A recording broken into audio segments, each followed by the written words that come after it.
So, ladies and gentlemen, welcome back to What Makes You Tick. And on today's show, I am very excited to bring to you an absolutely incredibly talented person in Cian Tormey, who is a comic artist. Now, for many people, they would ask the question, what is a comic artist? I remember comics when I was growing up as a kid, looking at Spider-Man, looking at Superman, looking at the Green Hornet, and all these different I suppose science fiction characters, and growing up going, I want to be like them. I remember watching it even to the point of Beano, when I used to love Beano as well in its most basic form, right? So I've asked Cian to join me on today's episode, and the reason being is that I've been kind of keeping an eye on Cian for the last 10 years or so. We've known each other for about 10 years when we both worked in an advertising agency, creative advertising agency back in the day. And Cian has gone on to do some amazing work, both in the industry, but now also in the world of comics. And Cian has recently been asked to take up the mantle of drawing Superman. Now, for a lot of people, that is probably the pinnacle of all superheroes. That is the ultimate hero in our eyes. Has been around since I believe the 1930s. Am I right in saying, or 20s? Oh God, don't put me on the spot. Yeah, before our time anyway. In saying that, he is Cian is the first person from Ireland to ever be given that opportunity to do so, and I think it's a massive reflection not only on his talent but his commitment over the last number of years and sticking to his roots. So, with that introduction, Cian, welcome to What Makes You Tick. How have you been, my friend? Great. That was quite an introduction. I'm glad I didn't have to do that. But it's great to see you, man. Like, as we were saying, it's been about 10 years since we first met. And I think you were saying we bumped into each other on a street in town, which probably would have been about 3 or 4 years ago. And obviously, time now is a flat circle. So the last couple of years don't really exist for anybody. So it hasn't probably felt that long. Although at the same time, I mean, it also feels like an eternity, doesn't it? So, but everything's been really great. I think it is. That's great. It's good to hear. I think what I'd love to get into and for us to talk about in this episode is really just kind of understand your journey, understand how you got into this world. And as I said to you, like, while people don't know that you're the first, might have known that you're the first Irish person to be given the opportunity to draw Superman, but there's more to you than obviously comics, but it is a world that you love, and it is a world that you are shining in. So maybe why don't we start there? Why don't we start with the ultimate, in that you are now drawing Superman, and maybe tell us about how that came about and then what it entails, because this new version of Superman is going to be very different to, not very different, but it's going to be more evolved in the world that we live in today. Yeah, so I suppose even just to that latest point, like it's so we've been saying, and even in the scripts that I work from, we refer to the character as Superman, but it's actually Superman's son.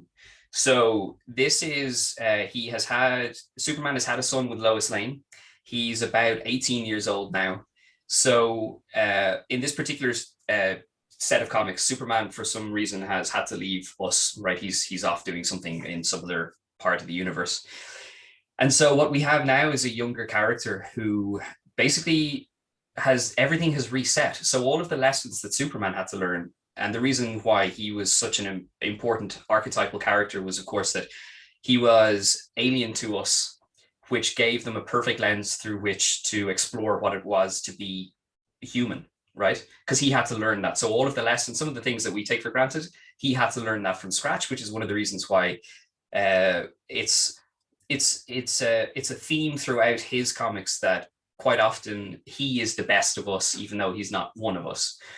But the lovely thing about this son of Superman is the fact that he actually is one of us. So the alien thing isn't there. So there's an extra level to this that makes him something that we can own a little bit more. So he still has to learn the same lessons as his father, but he's now of this generation, and he's dealing with the problems that we're all facing now, rather than being a character that has been around for so long, and that, as you said, like we all know so well, there are certain things that you can't do with him.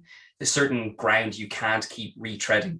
So the idea of having this new younger Superman dealing with new problems that aren't the same as, like, as you said, in the 1930s or 40s.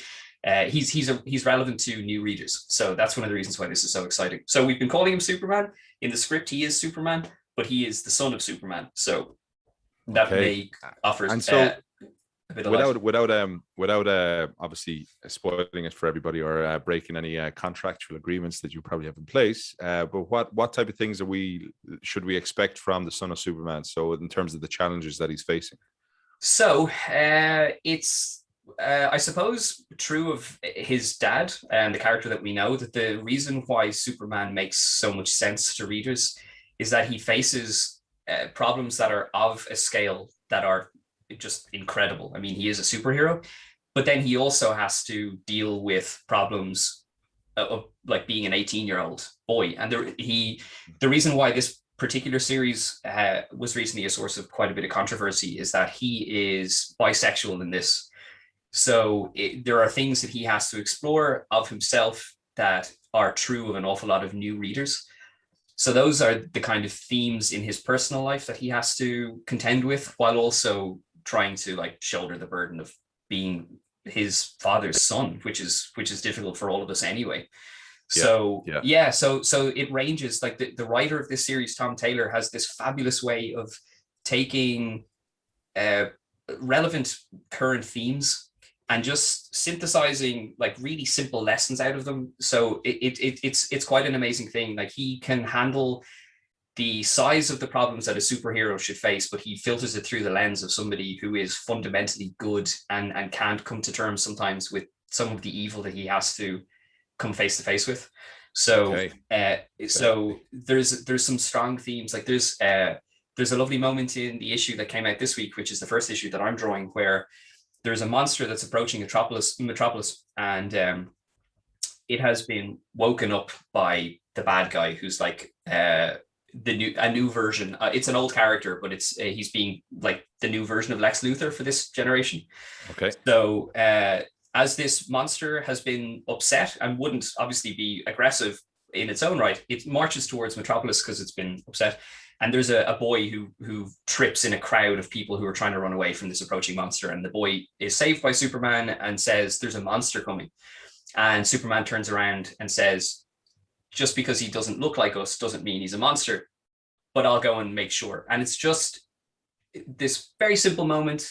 And it seems quite a simple thing to say, but the fact that it's an interaction between Superman and a child, and the fact that these are lessons that we should take to heart, just because they don't look like us doesn't mean that they're things that we can't understand, or they're people that we can't identify with. There's a lot of these little moments where it just feels human, and these are important lessons for new readers to learn, that kind of way. So I think there's something that you're touching on there, in that the world that we live in is in the social world and social media world, is that people make a judgment on somebody by the photograph that they put up there, or by the thing that they like, or by the clothes that they wear, and without actually getting into the substance. My recent episode is very much on that, is where somebody who is very much in the limelight and the social side of things and has a very good following, but behind the scenes dealing with a lot of other challenges and other issues that people wouldn't know about, right? So I think that's something that we can all learn. I think if we learned that a little earlier in our lives, definitely helpful, But also, in a broader cultural sense, Superman is an archetypal American character. He's a fundamentally American icon. And these are things that we're dealing with now. Certainly the idea of immigration and the fact that people don't look like us, and therefore we don't want them in our country. Like these are unfortunate current political things in society at large. So those are also really important lessons to start instilling in the stuff, or in the new kids who are reading these comics. Like these are really important lessons. So it's completely true across the board for the way people behave on social media, but also the way people behave in society. Like, I agree with you completely. And like, if go down a certain route or certain path, as long as they're not hurting others. I think that's the most important thing, is like, you do you look after yourself, you do whatever floats your boat, but don't hurt anybody in the way, Yeah. manage yourself. And that's including yourself, right? So it's like, don't hurt yourself either. One of the things a friend of mine always said to me was like, don't speak to yourself. Only speak to yourself the way you'd speak to your best friend. Like, don't say anything, because you'd never tell your friend, their best friend, something negative, super negative. You kind of find a way to figure out an optimistic kind of support or role, or maybe just be honest.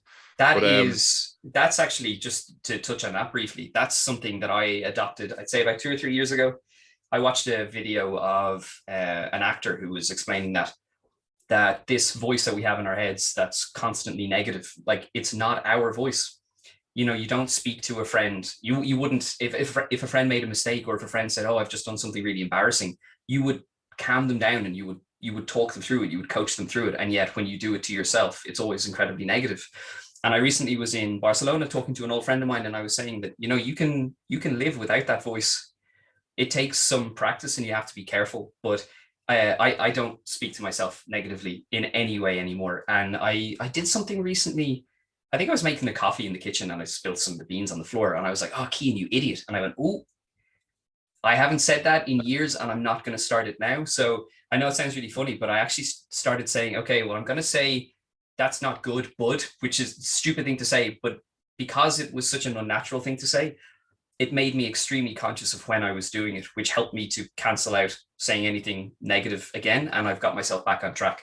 So there's none of that negative. It's a dissociative thing. Like, you have to literally be your own best friend. So it is about partitioning your brain and your emotional response to things, and being able to coach the part of you that's really insecure through those difficult moments. And it takes a bit of practice, but it does wonders for you. Why did you find that you needed to do that? Did you go through a time that was super difficult? Oh yeah. When we first met, I had just come back from Spain. And I had gone through, I had kind of like bits and pieces, tough stuff growing up, but I had left Ireland to move to Spain because I just couldn't be here anymore. Like, I just wasn't happy. I'd had a difficult time in college as well. I'd lost a friend who had passed away while I was in college, and just like really, really difficult time. So everything just kind of heaped on top of me. So I moved to Spain. I was there for 3 years, but towards the end of being there, I got into a really abusive relationship with a girl over there. And for the last 6 months, I think, of living in Spain, man, I don't think I slept at all. I started having panic attacks, but I didn't know what they were.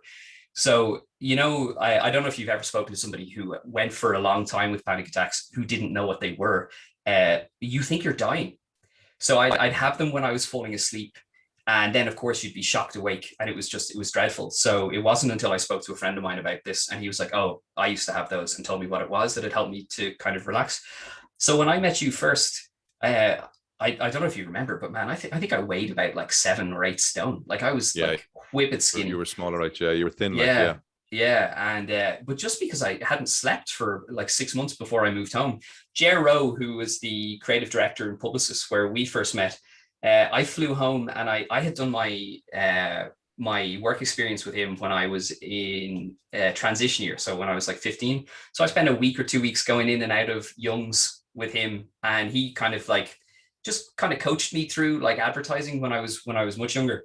So my mom actually said she didn't know how to get me back from Spain, but she could see that I was starting to kind of lose my grip on wherever I was. So she actually reached out to Jer and organized a meeting with him. So I met him down in Greystones Beach, which is where you'll always find Jer Rowe if you go looking for him, as you well know. And so I asked him for a chance to work in publicist, and he was like, yeah, you can start tomorrow.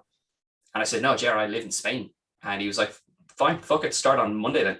So, and that was on a Thursday. So I flew home, I packed up the meager belongings I had, and came back, and I started working in publicist. So the whole time that I met you throughout that, like, I would be sitting in any of the team meetings with no idea how advertising works. Although that didn't make me the only person in the room who didn't know how advertising works. But I was like battling panic and trying to find a voice, and trying to figure out how to sleep. There were times when before I'd come into to work to see you guys, like I wouldn't have slept. I would have been absolutely exhausted. So advertising actually helped me, and working specifically with you and with some of the guys in the creative department helped me understand that, like, you could find social cohesion and support in just being busy. And I can't speak for ladies, but men need to be busy, and we can do really, really negative things to ourselves, like headspace wise, when we're not. And you'll always find that once we feel a sense of purpose, things tend to calm down. And also, like, I was about, what, 27, so it was 26, I think, when I came back. And that's a really good time for guys to kind of settle down. You know, as you kind of come into your 30s, like everything starts to just make a little bit more sense. You're a little bit calmer and stuff. So it all happened at the right time. I don't know. No, Sometimes you're still doing it. Yeah, I'm in the latter step part of the 30s now, but yeah, it took a while to kind of figure things out for me. But I do think you're right, though, is that it's great that you had that support in your mom who was able to identify it, to be able to say, hey, listen, come home. And then also then have that support and endure to be able to go, right, come on, here's an opportunity now, let's take it. But let's just touch back on the comic love for a moment. Where did it come from? So I had to talk to my mum about this, because you had said that you might ask me, and I was like, I'm not really sure, because I've been drawing my whole life. Mum said that I came into like the kitchen or whatever when I was really, really young, and I showed her a drawing I had copied from one of the Ladybird books, and she was like convinced that I copied it. But when they compared it to the book, it was much bigger than the actual drawing, so they realized that I'd freehanded it.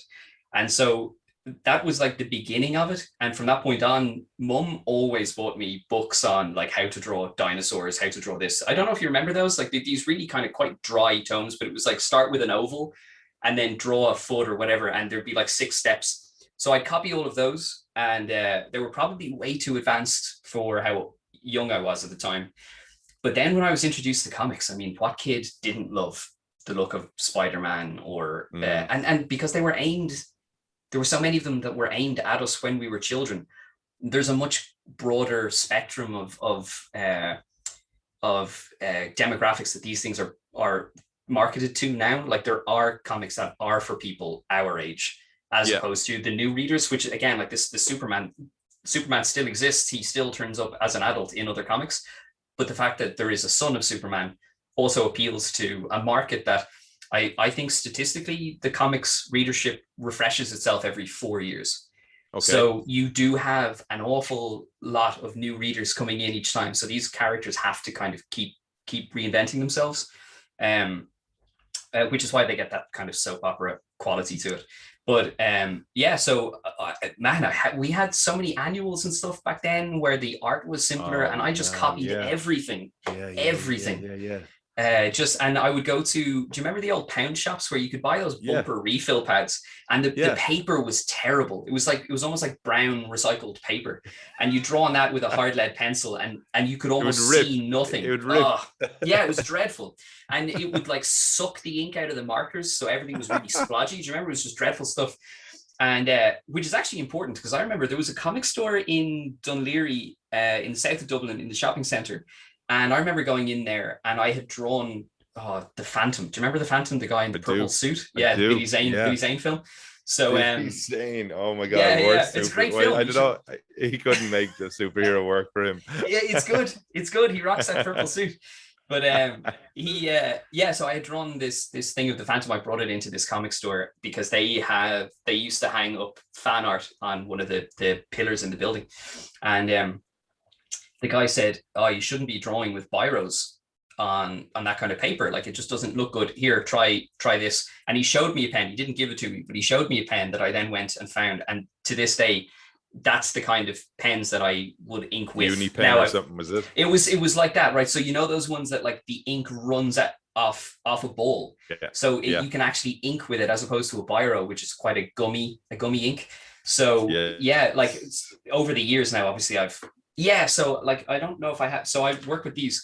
So they're a little bit more specialist with these Copic pens, and man, they're beautiful. But then on top of that, I've changed the paper that I work on, and I work on this really smooth, creamy textured paper, and it's perfect. So it's interesting, isn't it, to think like comics have been around for decades, right? Decades. And Mhm. even drawings, like I suppose comics in the early form have been around for way, way longer than the 19th or the 20th century. But Yeah, late the 1800s, I think. yeah, so what's interesting though is like our world has changed massively, right? So our Mhm. world of consumption has changed so Mhm. dramatically in terms of the digital world.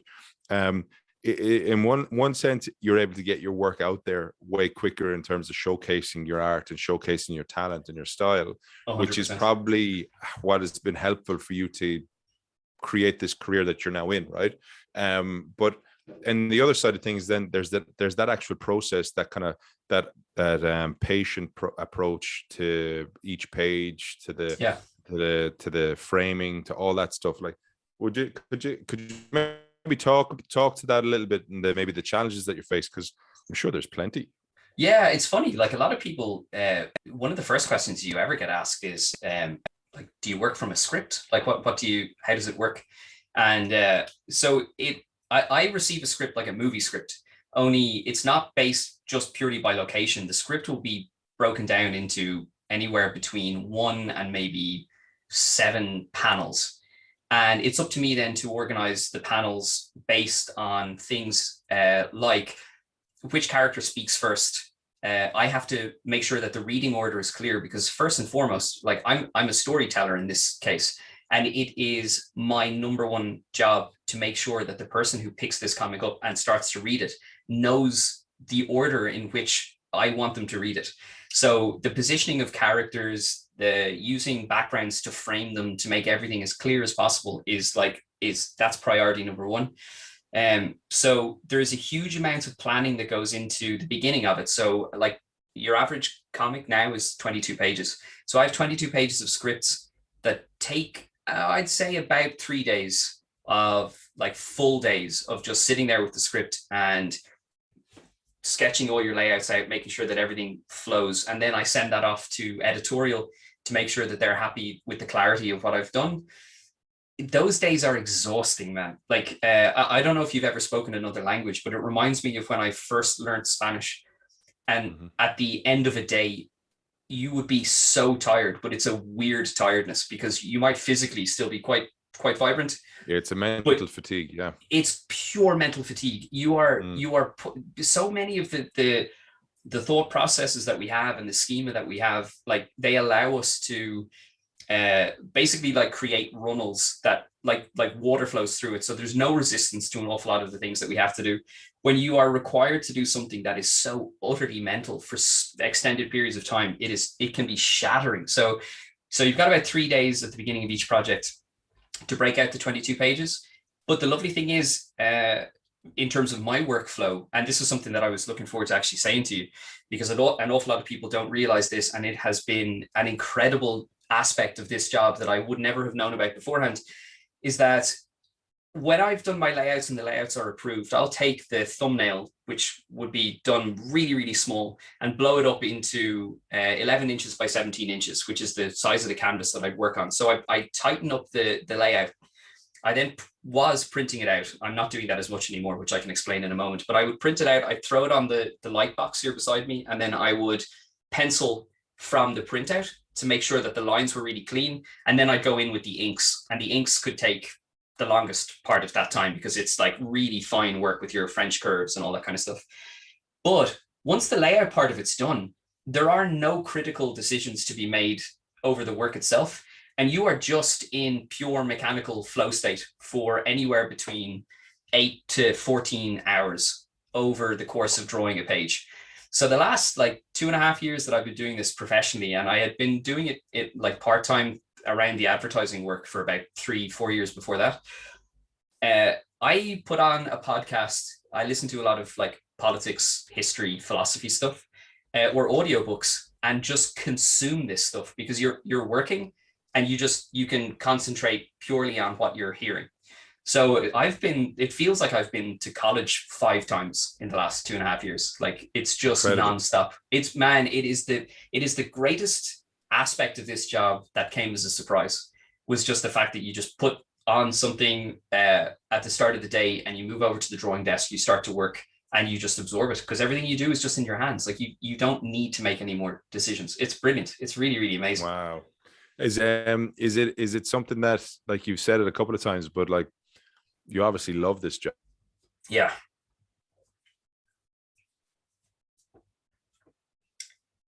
Oh, I think the connection just dropped there, did it?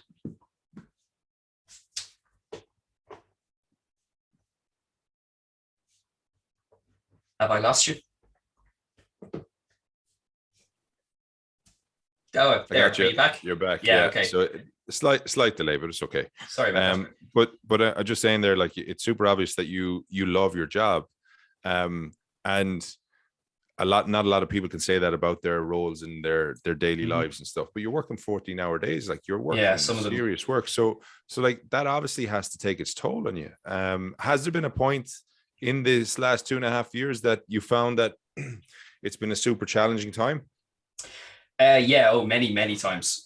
Plus, on top of that, obviously, as all of us went through those weird peaks and troughs of just whatever COVID was doing to us mentally, like some days were brutal, and you wouldn't even know why, and you couldn't, and that, you know yourself, so many things about having dips in your mental health. Sometimes you don't know what it's causing it, and sometimes you might be reacting to something that happened a week ago, but you're just getting like the after effects of it then. So yeah, like there's been definitely those periods, but there's two things I always say when people talk to me about the length of the days and stuff like that. I remember when I was leaving my last ad agency, and I was talking to a copywriter that I was working with a lot, and I couldn't disguise the glee of leaving advertising. Like I loved working in it, but by the time I left, it wasn't what it was when we were there 10 years ago. Like it is a completely different landscape now. And I remember saying to him, oh man, I'm so sorry. Like I have to stop going, yeah, like fuck you, I'm out of here, because obviously you're still here. Like, so I said, what are you gonna do, fire me? yeah, exactly. And he said before he started working in advertising himself, he'd worked in finance. And one of the reasons why he was so zen about working in advertising was, I remember him saying to me, like, however bad this job can be, it will never be as bad as finance. And the juxtaposition is the key to everything. Like it doesn't matter how long the days are in this job. It can't be as frustrating as the place I found myself in towards the end of my advertising career. So that's something that like never leaves you. But then the other thing I always say is, I remember somebody saying to me, and I don't know what you think about this, but it struck me in the moment. I remember saying, I'm now going to work in comics full time, to one of the people in client service. And I remember them saying, do you really want to do the thing you love, like as a job? And I remember just hearing that and going, I don't know if people realize that the implication in that question is that you're supposed to hate what you do. Because you're not supposed to. Yeah, what type of fucking rationale is that? That makes absolutely no sense. That makes no sense. We spend the majority of our time in our jobs. We spend the majority of our time engaging with people in our jobs. Yeah, there's tough times. I get that. There's going to be tricky times in every type of challenge, which jobs sometimes are. But like you want to enjoy yourself. You want to have a space that you're looking forward to getting up in the morning and be privileged to be in that position, but you deserve that position if it's something that you work hard enough for. And what people do too often is they settle. They just go, right, I've got a cushy number here, I've got a job that's fine, I don't have ambition, and you know what, society tells me that I'm doing okay because I get a pension. Whereas they're the ones who start bitching and moaning about others and what they don't have. Whereas you get people who are not satisfied with second best, they're not satisfied with settling, they're not satisfied with just a run-of-the-mill role for themselves. They want more, they want to fulfill an ambition, and they go do it. And they're like, those are the people that you want to surround yourself with. They're the people you want around your friendship table, and they're the ones that will challenge you and push you. And that comment that from that person is, to me, somebody who's never been given an opportunity or never taken an opportunity to be brilliant or to do the best that she can be, or follow something that she's passionate about. because Yeah, or another way of like that's I'm not 100% so possible. sorry. It could be a he or she. I don't know if it's a he or she, but like you're Yeah, well, saying, I actually I can't remember. I just remember the question because it just rocked me on my heels when yeah. I heard it because I hadn't really thought about it before. But the other implication that I took from it was just like we do work like so much, Mm. and like jobs can be difficult, and you know I don't know how you felt about your time in advertising. For me, it was vocational when I got there. Like it became something that ambition is certainly a word that I would use to describe the person I was when I came back from Spain. Right, I did really well quite fast, and that's what got me through so much of that. Like ambition almost became my personality for a while. Do you know what I mean? Like I remember giving up smoking, and because I smoked a lot back then as well, and I remember giving up smoking and became the kind of person that was like, okay, if I can do that, I can do anything, and just kind of started hardcoring work and everything that I could for a long time. And but I understand for people who can kind of like have this lateral drift into certain jobs and certain positions where they don't like their work, which is understandable, but it's not vocational. It is a 9 to 5, and I don't know what it's like to have to do that, because anything that you do love to do, you have to do in your like in diminishing amount of personal time. But somebody then says, okay, you get the chance to do that thing that you love. Like maybe, okay, maybe you love watching Netflix. If somebody says, oh, you want to do that for your job, they'll go, no, because jobs are awful. Like my experience is that jobs are awful. And therefore, if I take the thing that I love doing in my spare time and I make that my I'll hate career, the then thing. I'll hate I'll the hate it. thing that I do. And but it's so awful. It's such a, like, what happened that we ended up just hating work? I just saying there. So you're a super positive guy. What is the biggest challenge you've ever faced? Um, So I mentioned before that when I was in my first year in college, a friend of mine died, like that I had grown up with, and uh, it just ran me off the rails when I was in my first year in college, and when I was in my second year, I was. I was struggling, man, like really struggling, and so like we drink a lot, obviously as a nation, but we drink a lot in college, and then when Were you you struggling because your friend passed away? Yeah. Oh man, it was dreadful. Like it really just destroyed me. And I remember in my second year in college, we had this sheet. So I studied graphic design, and we had this sheet that we had to sign at like 9 a.m. It Great in principle, right? It's to kind of try and instill some level of discipline in art students, right? Which is, you know, it's a Roll bit of an call. ask, right? So I would get in at like, because I was coming in from Dalkey, so like I would get in at like maybe 9:05, and of course I had the option to be in earlier, but like you know you'd get in at 5 past. The sheet would be gone, but you'd go in, you'd sit, and you'd go through the day as normal. And I got a letter from the college just the day after we broke for Christmas. So they I feel that like that's timed on purpose, and it basically said you have been present for something like 11% of the college year so far, and you know we'll have to fail you on the fact that you're just not here. And I was like, but I am there. Like you see me there every day. So they said like come in and talk to us. So I had this whole Christmas break where I was just like, man, my life had been falling Ready. apart, Yeah. and I couldn't do anything for the Christmas break. It was such an awful, like they could have stopped me in the college. They could have said something, but they didn't. So I had this sitting on my shoulders the whole way through the Christmas break. But I went in and I was essentially told the head of the year had lost her father the year previous. So she had taken a year off. The head of my year, not the whole department, the two of them were sitting there, basically said, look, we don't feel that if you are suffering this badly that you'll be able to pull your grades around and your attendance. If you can, then maybe you're not actually as upset as you think you are.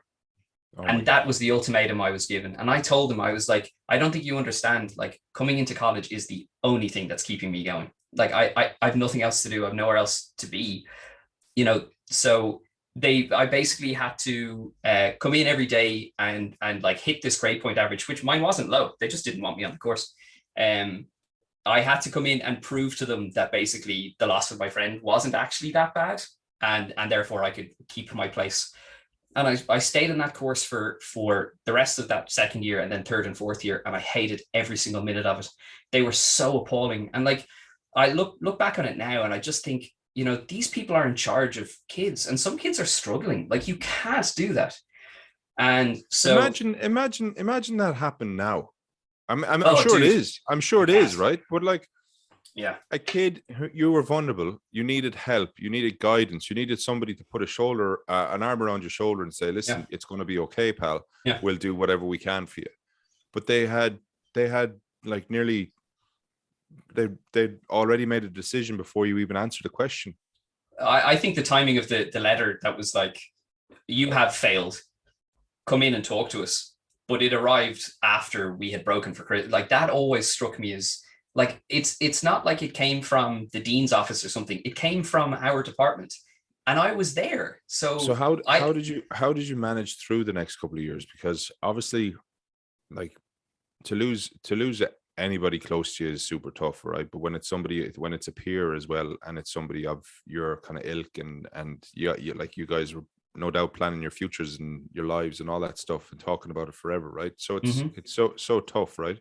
But so do you think that was a trigger of a kind of like a, after what you heard from the dean or whoever it was in the educational area, would you think that was a trigger for you to just kind of go down a different path to not potentially look after yourself? Or did you look after yourself, or what do you think?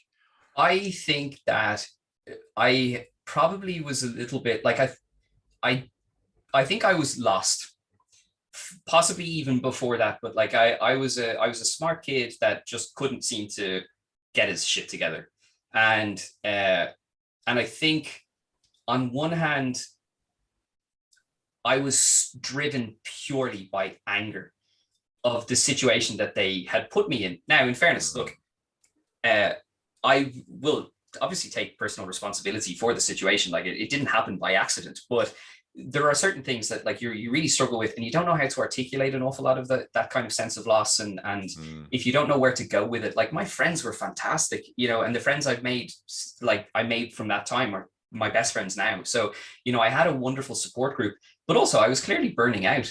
And so I think what drove me was, it's funny, like, I've come to learn an awful lot of my personality is that once I'm kind of told there's a possibility you'll achieve this, but you're more than likely not going to, I'll do it. Like, you know, once the challenge is set, then it's like, guys. 100%. Yeah, no, 100%. And I think at that time in my life, I never would have done it without the ultimatum being set. I'm definitely more like that now. Like, I'll just do it because I want to do it.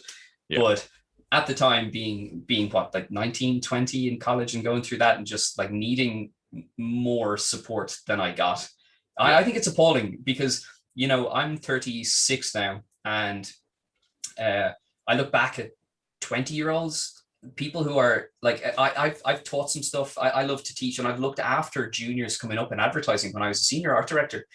And because I think it's really important. And one of the things that my creative directors, Des and John, that, you know, would always say, even in my reviews, was, Cian, we rely on you to help with the juniors, because like you look after them. And I think we have a duty of care to people who want to excel in a field, but they need people to help them through it. And there were quite a few different points where I just didn't have that, and I appreciate how important it is.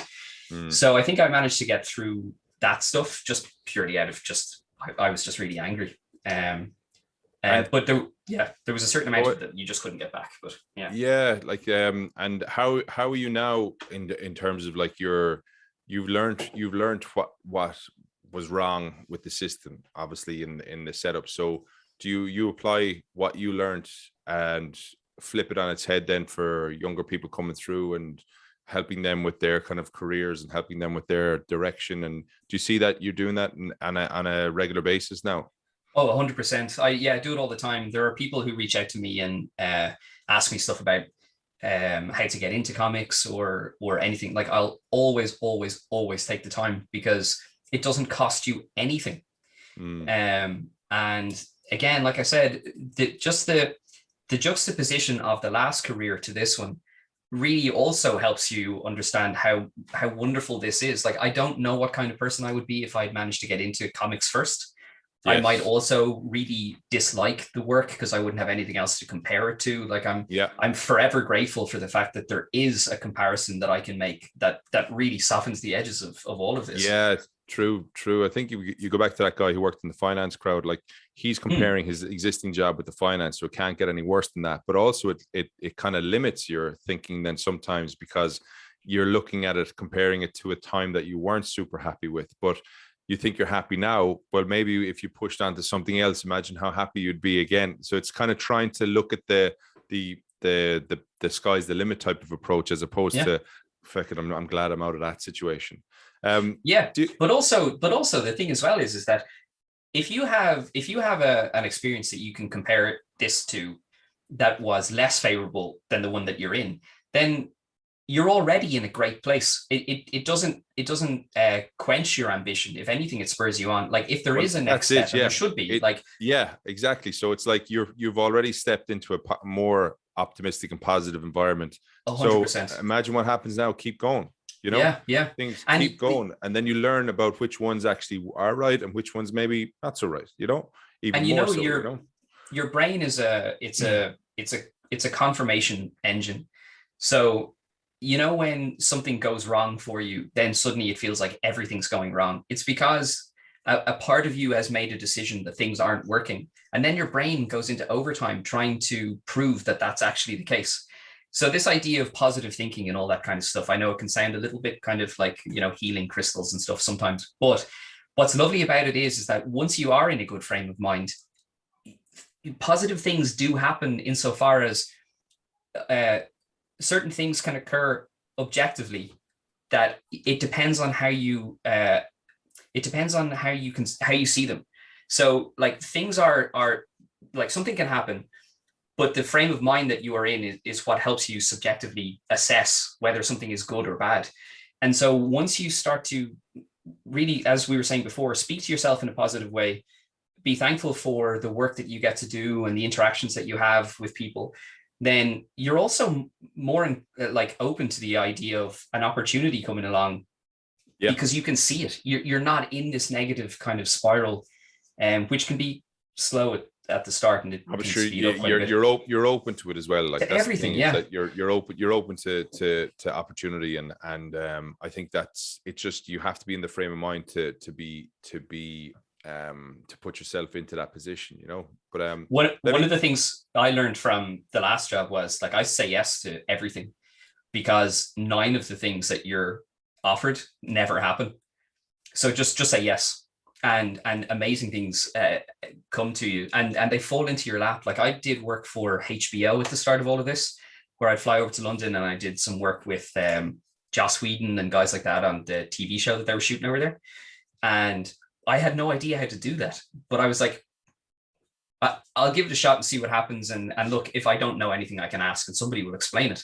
And, you know, you just leave yourself open to that, and just so much more stuff comes in through it. Like, just say yes. Well, that leads me nicely on to the next question, is that do you live by any affirmations or values? I think one of the overarching ones, and it's funny that we touched on it at the beginning, but this idea of speaking to yourself like a friend is actually something that I really truly do believe is terribly important, because you can tear yourself down, but you don't have to. And the idea that you can live without that negative voice in your head is actually something that most people don't know. And I think it's awful that we have it and that we carry it. That's something that I really believe in. You don't need to.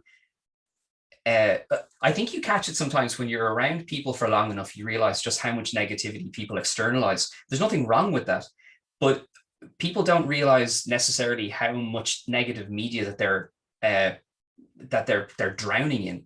Like, people listen to radio shows that annoy them, like opinion radio shows, or they watch TV shows that they don't like, you know, like just chat shows and things. And I don't think people realize just how many hours of the day they're consuming things that they don't enjoy. Like it frustrates you, and you don't need to be that frustrated. Like you can find things that you like. So some of the stuff we just do because we've always done it, and they're negative patterns that you can very easily break once you become aware of them. But when you realize how much of it is also coded into your language, there was something that I was listening to, I can't remember, again, a few years ago, where I went through like this kind of pretty nice mental health improvement moment, where I realized how much of the language that we use informs the way that we think, because we think in shapes, right? So we talk about going through ups and downs, and we talk about, you know, being on cloud nine or down in the dumps. And we've created this method of thinking where if you're happy, it's just before a fall. Like all of this is based in the way we speak. So everybody is already predicting sadness while they're having a good moment. And there's no reason for us to think about things in terms of waves and drops. There's no reason for that. Imagine contentment was just like a highway instead, and you're in a car, and the car can range left or right into an extreme happiness or an extreme sadness. But all you have to do is just try and stay on the highway. It changes the shape of your understanding of what it is to just be in a good moment. And you no longer start to predict that it's all going to naturally come to an end at some point, because it always does. And it's like, no, we have such a negative way of thinking that's shaped by the language that we use. And if you can stop thinking those things, or if you can start to use a different way of expressing some of those things, you can really kind of set yourself up and balance things out. I think there's definitely an interesting view on that, because a lot of that is about your approach to a situation, isn't it? It's about how you are when going into a moment, right? So are you open to hearing what others' dialogue is, or are you kind of closed? And if you're open, you're giving yourself the opportunity to learn. And if you're closed, you're just saying, this is the way it is, this is the highway, or my way or the highway. But I do think that there's an important requirement for us to veer into those sadness routes and into those happiness routes, because some things that are out of our control just cause both, you know. And we need to be able to learn, because when we're in those dark times, that's when we really learn what strength we have, and we're able to find our way back out of it, right? So, and it's when we're in those happy times, they're the points that we super appreciate moments, and they're the experiences that we try to cling on to for forever, right? So it's being able to be in a position that you don't want to have two, like it's knowing that extremes of both are probably unsustainable, or not good for you, because then you don't appreciate them when they happen. Do you get me? So it's I 100% do. And these days, I don't know if it's always been like this. It's certainly something that I'm conscious of now, but people have a terrible habit of dichotomous thinking. So we only think of the two extremes. So you are either happy or you are sad. And of course that's not normal, but we do it in all things. Like you're either right or you're wrong, or it's left or right, or like, but that's not true. And because of that, it's like you always see it when somebody says, for example, like, oh, you've done an awful lot of work, and somebody goes, are you saying I'm lazy? And you're like, no, because I didn't mean the exact opposite of the thing I said. We don't have to just kind of always assume the extreme of the opposite of what somebody said. We do it in our politics. We do it in our daily lives. Yeah. But we polarize ourselves like almost accidentally, which is quite interesting. And I think like, certainly when you said like, are you open to hearing other people's perspectives? When we are in the habit of only thinking about I'm right, you're wrong, it's just another one of these, like we become entrenched in our ideologies, because we won't hear the opposite of the thing that we believe. Yeah. Even though somebody might not be saying the opposite or coming from the opposite perspective, they might be coming from somewhere just on the spectrum of options between the two. Yeah, it's so true. It's kind of like what you're used to is the norm. If people are saying certain things that are negative all the time, they're not giving themselves compliments. Somebody does, then they're like, hold on, what's the catch?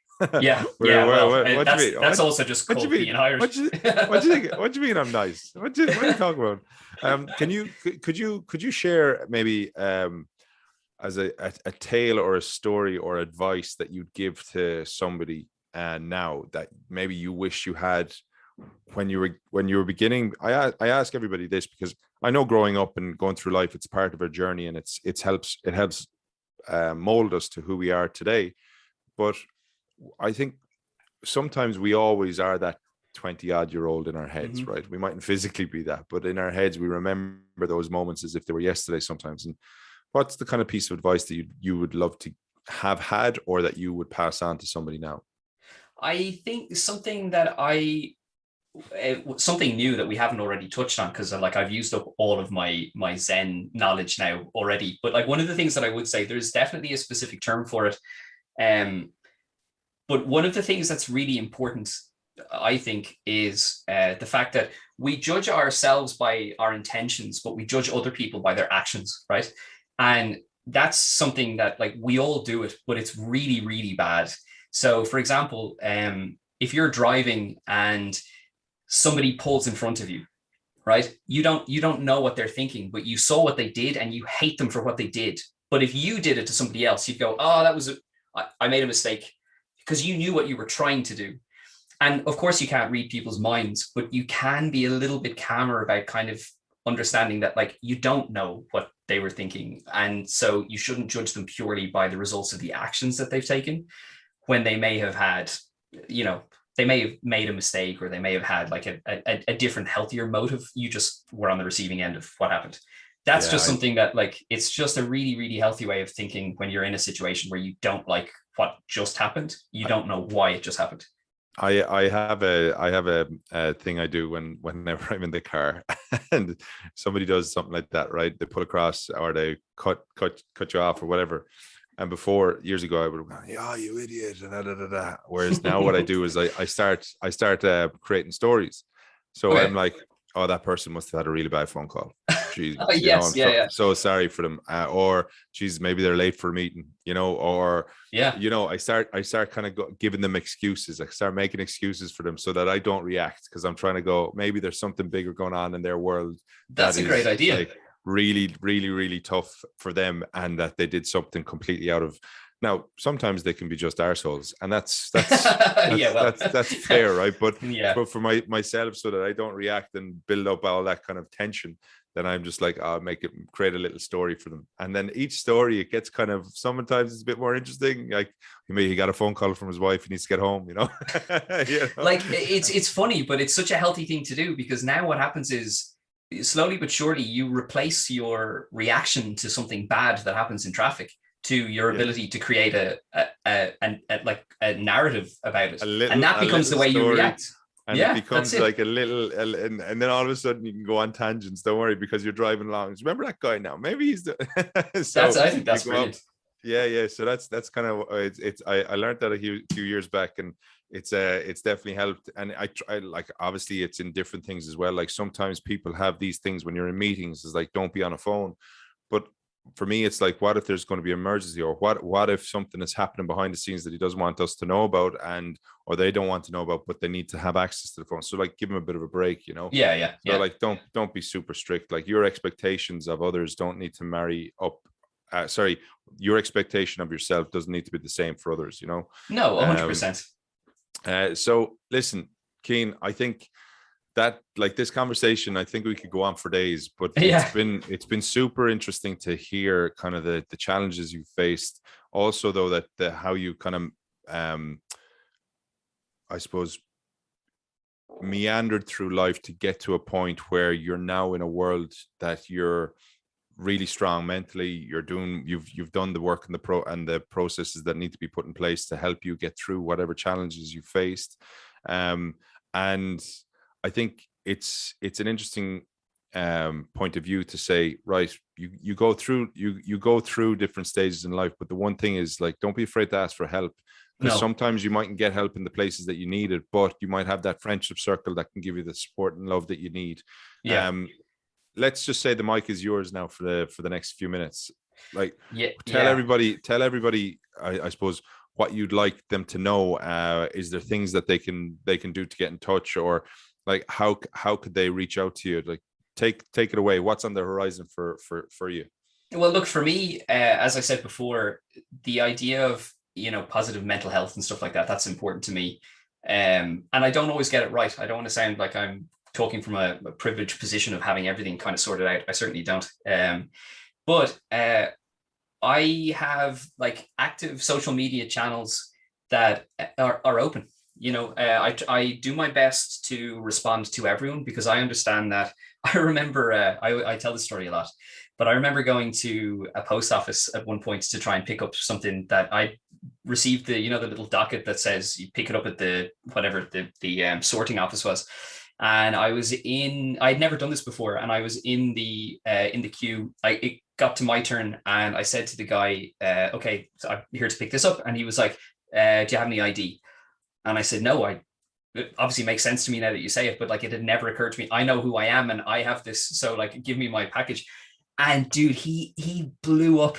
He was like, "Ah, for fuck's sake, you're the 15th person I've had to say this to today." And I was like, "Okay, I'm the 15th person you've had to say this to. I am not the first person you've had to say this to 15 times. Take it easy." Like, so one of the things that I'm always conscious of on social media is whoever is asking me something or says something, like they're talking to me for the first time, even if it's a question I may have been asked 50 times already. So I do my best to really answer everybody as if I have never received a message from anyone else before. Like, just, always kind of try and keep it easy. My social media channels, as you know, they're positive. I don't really want to, talk shit about anybody's work or be dragged into any kind of nonsense left right divide on any issue. So if anybody does want to reach out to me, the nice thing about being Cian Tormey is there aren't really that many of us. So I am at Cian Tormey on everything. So please reach out if anybody wants to talk. If anybody wants to talk about comics or anything like that, I'm certainly more than happy to impart any wisdom or lessons that I've learned if they're helpful. So I hope that. Great. I Yeah, hope that helps somebody. that's super, man. I think see what I did there? Nicely done. Look at that.